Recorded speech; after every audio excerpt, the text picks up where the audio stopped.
किसी फॉरेनर ने ऐसे प्रिडिक्शन की है कि 2025 में भयंकर वाला मार्केट क्रैश आ सकता है, 70, 80, 90% तक क्रैश हो सकता है।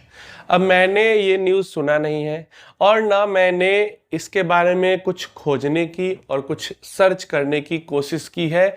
2 मिनट बस मुझे दो, अगले 2 मिनट में आपका डर बिल्कुल खत्म हो जाएगा।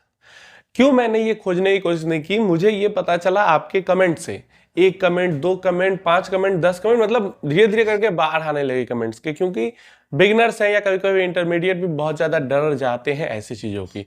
देखो, अभी के टाइम पे कोई अगर ब्लैक स्वॉन इवेंट भी हो जाता है, मतलब ब्लैक स्वॉन इवेंट कहने का मतलब क्या, rare of the rarest event भी होता है, फिर भी जो इंडियन मार्केट है वो इतनी स्टेबल है कि 15 से 20% पहुंचने में पसीने छूट जाएंगे सेलर्स को, 15 से 20% गिराने में इंडियन मार्केट को। 70, 80, 90% की तो बात ही छोड़ दो। अब यहाँ पे मैं ये भी समझाऊंगा कि क्यों ये क्रैश नहीं होगा। पहले समझ लो, ऐसा होता है तो मैं क्या करूंगा। ऐसा होता है तो मुझसे ज्यादा खुश कोई नहीं होगा। जितना भी मेरे पास घर में सोना पड़ा है, मेरे जमीन जायदाद घर वगैरह है, मैं रेंट पे रहने चला जाऊंगा, सब बेच के डाल दूंगा पैसा स्टॉक मार्केट में अगर 80% क्रैश हो जाता है तो। क्यों भाई? रिलायंस 80% चीप अभी के प्राइस से, अभी से मार्केट कैप से 80% चीपर मिलेगा। टीसीएस 80% चीपर मिलेगा। इन्फोसिस 80% चीपर मिलेगा।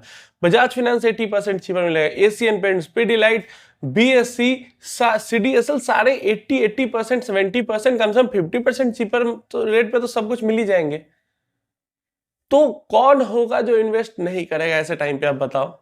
या कौन होगा जो 80% तक पहुंचने देगा? यहां तो 6%, 5% निफ्टी गिरी तो इतना पैसा उड़ेला जाने लगा मार्केट के अंदर में कि पेमेंट एग्रीगेटर फेल हो गया, वहां पे ओवरलोड हो गया ट्रांजैक्शन के मामले में। तो आपको लगता है कि 5% में जब इतना पैसा इन्वेस्ट किया जा रहा है तो 80% तक कोई वेट करने वाला है मार्केट के गिरने का? कोई हो ही नहीं सकता, गिर ही नहीं सकता है। इंडियन मार्केट की अगर हम बात करते हैं अभी तो 80% तक, अगर इंडिया पाकिस्तान के बीच लड़ाई भी शुरू हो जाती है फिर भी मार्केट के अंदर 50% से ज्यादा करेक्शन नहीं होगा, नहीं होगा। 50%, 60% ज्यादा से ज्यादा जाएगा। 60% भी नहीं जाएगा, 50% छू ले, यही बड़ी बात है। कोई बहुत बड़ा कुछ ऐसी बीमारी फैल जाती है कोविड जैसी, तो भी 30% भी मार्केट नहीं गिरेगा। तो ये चीजें आप समझो कि जैसे जैसे समय बीत रहा है मार्केट इन सब सारी चीजों से ना एक तरीके से एंटीबॉडी मार्केट के लिए क्रिएट होता जा रहा है। जितना ज्यादा अवेयरनेस, जितनी ज्यादा फाइनेंशियल एजुकेशन बढ़ती जा रही है इन्वेस्टर के पास, चाहे वो डायरेक्ट स्टॉक इन्वेस्टर हो या म्यूचुअल फंड इन्वेस्टर हो, उतनी ज्यादा स्टॉक मार्केट और स्टेबल होते जाएगा। क्रैश जैसी सिचुएशन उतनी ज्यादा नहीं आएगी, क्योंकि क्रैश तब आती है जब गलत टाइम पे लोग एग्जिट करते करते करते जाते हैं। और ऐसा सिचुएशन क्यों नहीं बनेगा ये भी समझ लो कि जो ये 75, 80 और 90% क्रैश कह रहे हैं, कौन बेचेगा इतना शेयर?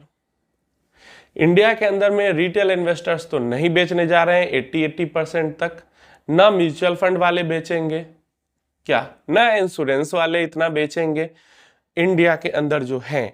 और फॉरेनर एफआईआईज अगर बात करते हैं, एफआईआईज अगर बेच, तो एफआईआईज अभी एफआईआईज की कैपेसिटी इतनी नहीं है कि वो बेच बेच के अकेले मार्केट को 70-80% गिरा दे इंडियन मार्केट को। ऐसी कैपेबिलिटी अभी एफआईआईज के पास नहीं है। पहले के जमाने में हम कह सकते थे, लेकिन अभी कितने स्टॉक्स के अंदर 60-70% एफआईआईज की होल्डिंग है? आप जाके देखो कैसे गिरा देंगे।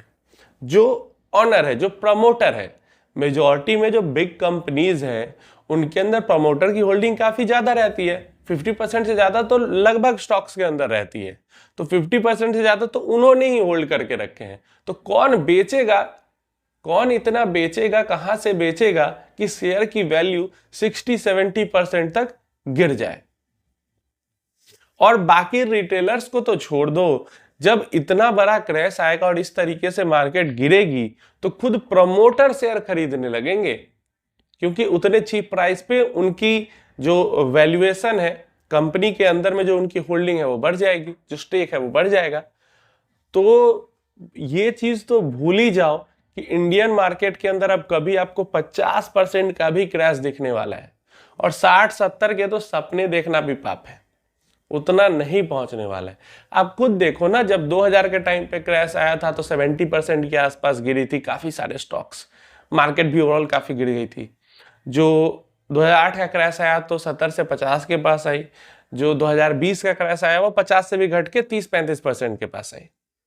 और उसके बाद तो देख लो कितनी रशिया यूक्रेन वॉर हुआ, इसराइल हमास वाला हुआ, रिजल्ट डे देख लो, या इन्फ्लेशन वगैरह के कारण हो रहा था, देखो 5%, 5-8% पहुंचने में पसीने छूट रहे हैं बाजार के। तो कोई भी अब बड़ा ब्लैक स्वॉन टाइप इवेंट भी होता है, कोई बहुत बड़ा स्कैम निकल के आता है इंडिया के अंदर में, तो भी मार्केट के अंदर जो गिरावट है वो 20%, 25% पहुंचते पहुंचते फुस, उससे ज्यादा नहीं। और अगर हो भी जाती है गिरावट, होती भी है गिरावट, तो with in a year recovery हो जाएगी। विद इन ईयर इसलिए रिकवरी हो जाएगी कि लोग बहुत ज्यादा खरीदने लगेंगे, लोग बढ़ चढ़ के खरीदेंगे, प्रमोटर्स है वो स्टेक बढ़ाएंगे, इंश्योरेंस कंपनीज खरीदेंगी, म्यूचुअल फंड कंपनीज खरीदेंगी। फॉरेनर्स बेवकूफ नहीं है कि बैठे रहेंगे जब उतने सस्ते में उनको बिजनेसेस मिल रही होंगी। तो समझ में आ रहा है? तो इसलिए परेशान होना इस चीज को सोच कर कि किसी ने कह दिया कि 70% गिर जाएगा, भाई गिर जाएगा तो उससे अच्छे कोई बात ही नहीं है। और दूसरा, ये गिरेगा ही नहीं।